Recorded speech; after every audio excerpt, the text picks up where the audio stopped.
કે અત્યારના લોકો તો પેલું લાઈક લાલીપાપ ને એવું બધું જુએ છે પેલું. ભંગાર ભાઈ એને શું થઈ ગયું છે ખબર નહીં એ બેનને.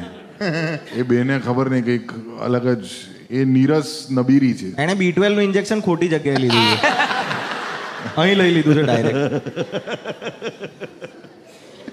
પણ તમને બંનેને એવું થાય કોઈ દિવસ કોઈ આમ ગાતું હોય ને આમ પોપ્યુલર કોઈ ગાતું હોય ને એવું થાય કે આ કેમ આવું ગાય છે એવું થાય?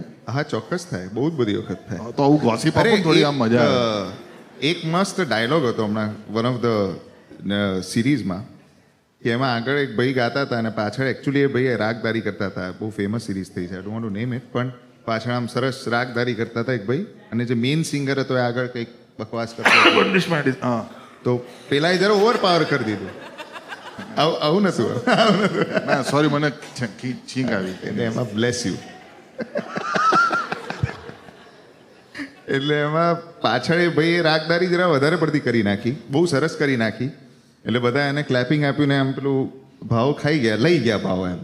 એટલે પેલા આગળ કીધું કે જીતને પૈસે દિए ઉતના કર. એટલે પેલાએ સામે જવાબ આપ્યો કે ઇતને પૈસે દિए તો ઇતના તો કર. ક્યાં વાત હે. એટલે એ વસ્તુમાં જરા થાય તકલીફ, પણ હવે એમાં એવું છે કે it's a part of the journey. કિસ્સાઓ તો બહુ થાય, કારણ કે જ્યારે કોઈ બેસુરું ગાતું હોય તો સહન તો નથી જ થતું બોસ, ગમે તેટલું હોય. ચિરાયું બોલે.